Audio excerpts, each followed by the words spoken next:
I've spent a lot of time over the past week at a virtual music conference called Folk Alliance International's Folk Unlocked. It's been really fascinating. I'm going to tell you about that and more, so stick around.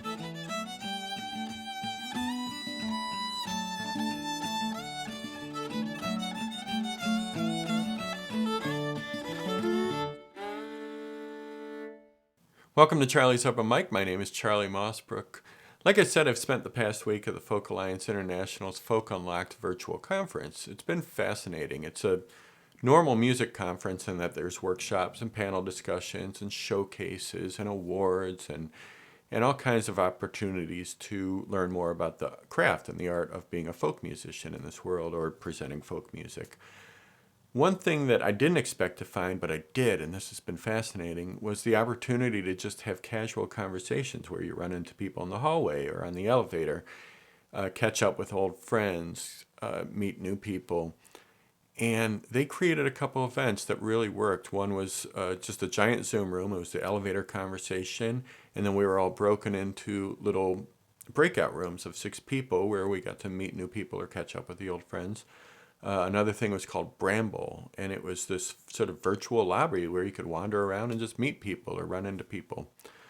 One person I've really always enjoyed running into at these conferences in the past is a songwriter named Karyn Oliver. She is a Kerrville finalist. She is a Falcon Ridge finalist. She won a contest in Florida this year for her songwriting. She's got a tremendous voice. We're going to talk to her more about songwriting and her new life in Texas, which they've had an eventful couple weeks. But first, we're going to listen to her sing, so let's go do that now.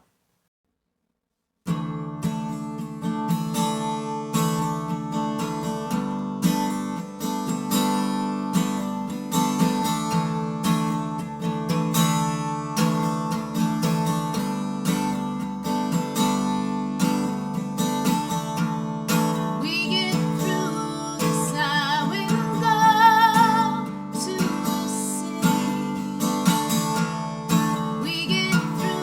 the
Welcome to the show, Karyn.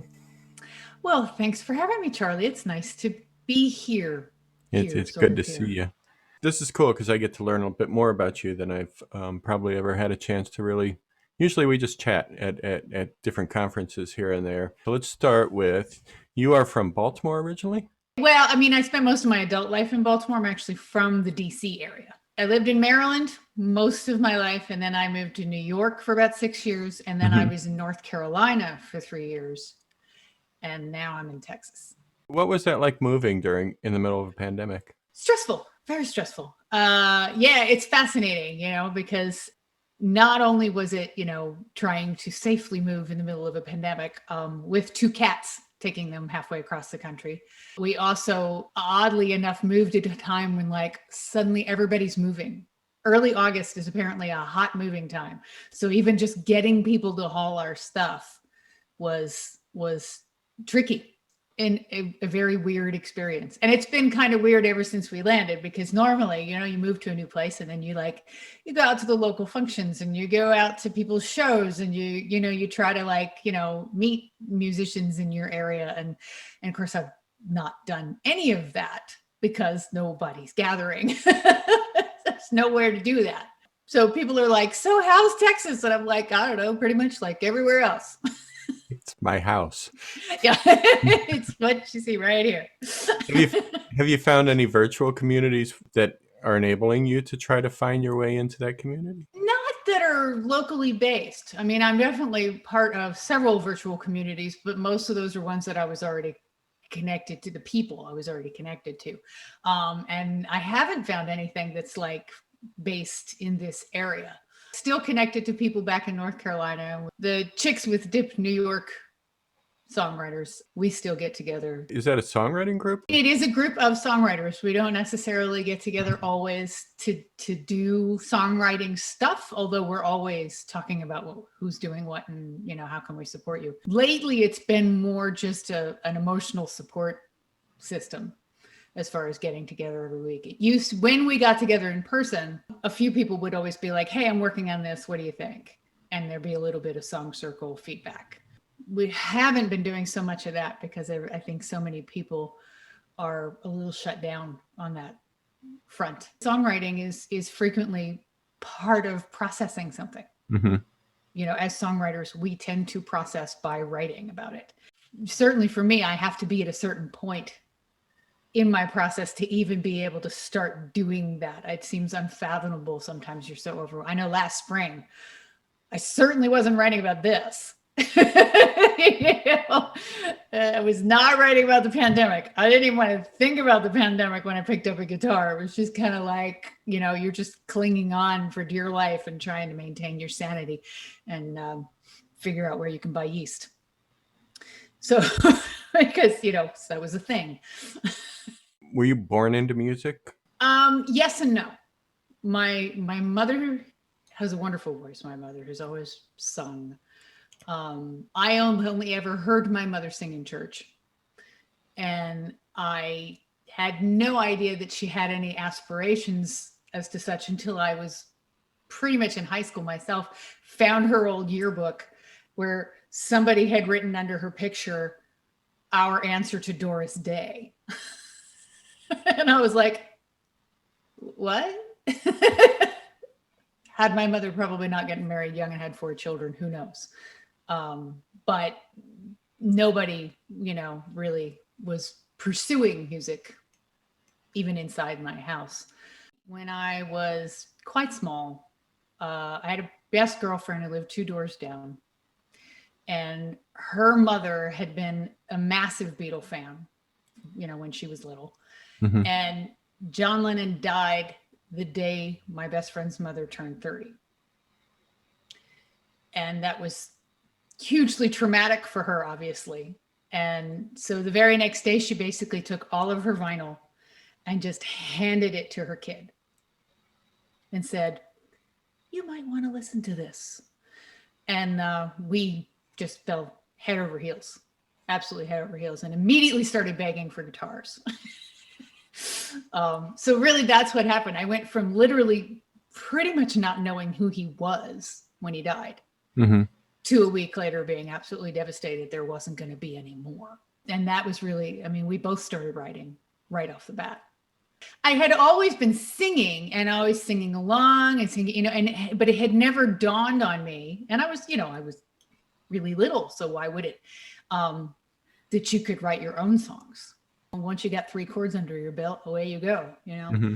You know, most of the stuff that I listened to through my mother's radio, I didn't know who wrote anything, you know, because most of the time the person singing wasn't the person who had written the song. It wasn't until I discovered the Beatles that I realized, oh, you can do it all. You could write it, play it, sing it. So when did you start to realize your life as a working musician? I did a lot of musical theater and I did a lot of bands, which was really, really hard on my ego because nobody really wanted the front person playing electric guitar to be a woman. Or if they did, it was because they wanted to sleep with her. You know, so it was, and it was so frustrating that I basically put it down and went off and got a degree in natural resource management and thought, but in the middle of getting my degree, like W was president, nobody was hiring environmentalists. So by the time I graduated, I couldn't get a job in my field anyway.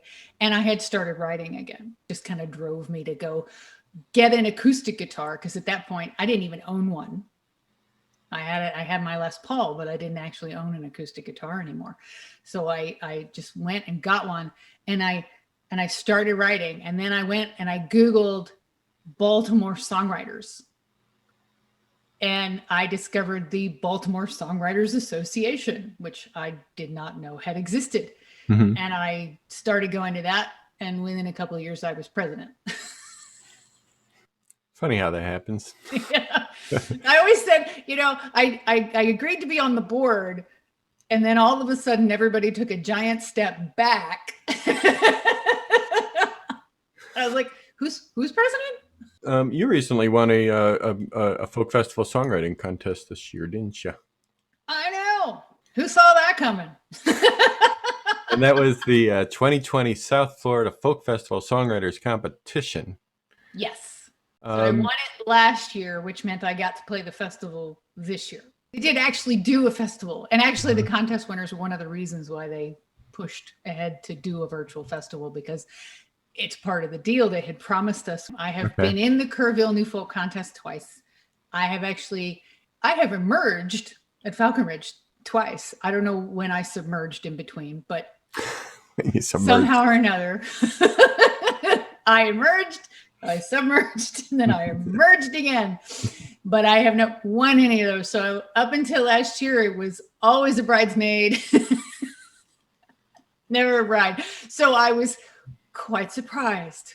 Yeah, I mean, I've won like some of the Mid-Atlantic Song Contest stuff. So it's not like I've never won anything, but it was just really kind of funny because I was so convinced that A, I was not going to win because I never win. And B, I hate that moment when they make everybody stand around and they're going to make the big announcement, because it's awkward if you lose. It's awkward if you win. It's just uncomfortable either way. And my friend Bernice Lewis was at the festival and I hadn't seen her in ages. And she's like, let's go have dinner. And I went, okay. And off we went to eat Thai food before I got a call from my friend Aaron Nathans. And he's like, where are you? We won. I was like, oh, oops. Yeah. Oops. I wasn't actually there. Contests are nice, but you don't need a contest to know whether or not your song connects. And frankly, audiences are a way better graph of that because, you know, they're unlimited, you know, and they're average, normal listeners, the sort of person who's going to just hear your song come across the radio instead of some other award-winning songwriting who has this whole list of rules in their head about what they think is a good song or not. Honestly, you know, it's more important to connect with the guy on the other end of the radio. On the other hand, it's awfully nice to have won a contest, especially when you had a year right after that where you couldn't do any of that connecting because you can't go play for anybody. Well, let's look towards the future. Do you see yourself performing in front of people in the next year? And if so, how would you like that to look? I do see myself performing in the next year. I've started booking a few shows in the Northeast region for like late September, early October, figuring that like if we're not where we need to be, we'll just cancel them, and everybody knows that. But I just wanted to kind of invest some hope. As far as how they'll look, that's hard to know. I mean, it really depends a lot on where we are with the virus and how many people have been vaccinated. But honestly, if people still have to wear masks to come into the venue, I'm not sure it's okay for everybody to come into the venue, you know? Mm-hmm. So it's a tricky question. It's kind of like either it's all clear or we just wait a little while longer. The last thing I'd want to do is have somebody die because they came to my show. When people come to your show, what do you want them to take home? I want them to take away some lift. And at the same time, I want them to have maybe thought about something they hadn't thought about before. Any kind of music, no matter what you're singing about, no matter how sad the song, no matter how dark the material, music is uplifting. I mean, there's a reason people love the blues. There's a reason people still sing those spirituals, even though a lot of those songs are extremely dark. So I believe that the mere act of creating music is an act of hope. But a lot of the content of my songs is pretty heavy. And I try frequently to write about something that maybe people hadn't considered. To me, that's the best juice that I can find in a song is, you know, can I come at this from an angle that I hadn't already heard before?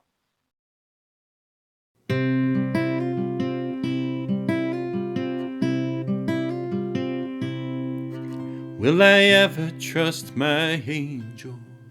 Can I even trust myself?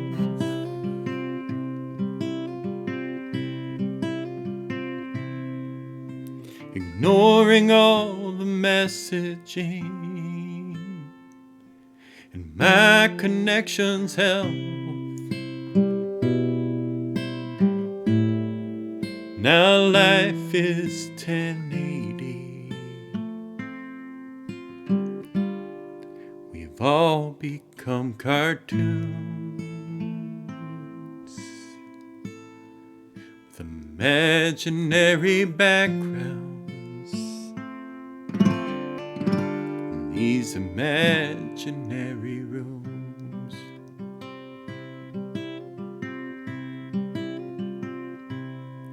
And it's been almost a year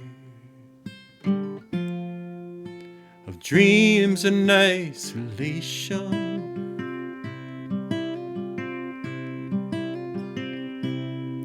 And I don't go far from here.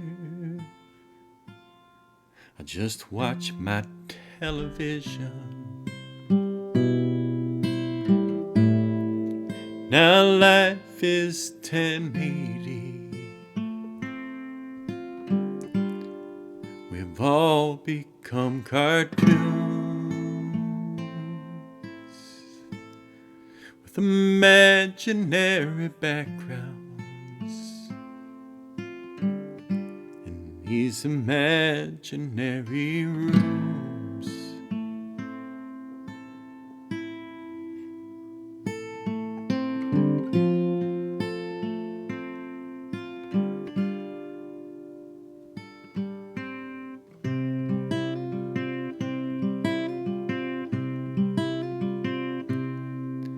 I'm rare to show my face. It's covered by a mask.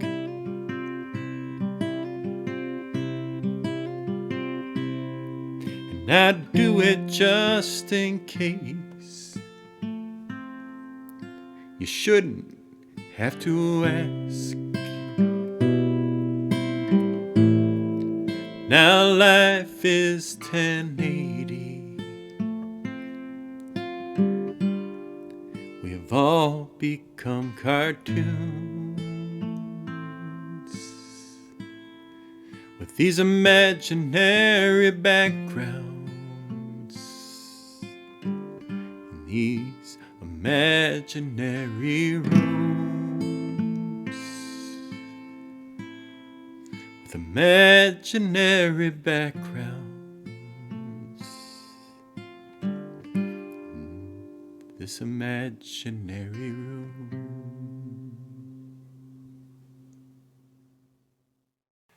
Thank you for watching Charlie's Open Mic this week, and thank you to Karyn Oliver for sharing her story and song with us. As always, please hit that subscription link down below. Please ring the bell for notifications. I always appreciate it when you comment down below. It lets me know you're listening, and I would really like to hear more about what you want to see, what kind of features I'm missing that I could add that would make this show a better show for you. So please do share those ideas with me. Always click like. That helps to boost our visibility in this YouTube community. And you can find us at charliesopenmic.com, where you can find a Patreon link to help support the show. Thank you for watching. We'll see you next week.